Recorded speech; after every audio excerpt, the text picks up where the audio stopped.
Today we are going to look at our CNC double spindle lathe. What exactly does this machine do? Let's find out. Automatic input process. To start a full automatic cycle.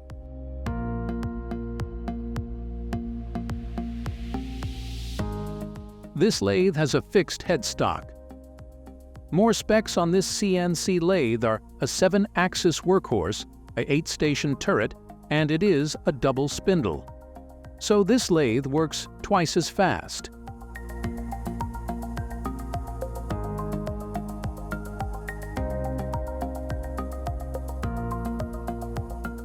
Let's do some cutting. We cut the shaft here directly to the correct length. Then machining is done simultaneously because it has a double spindle. Check out our YouTube channel for the full video.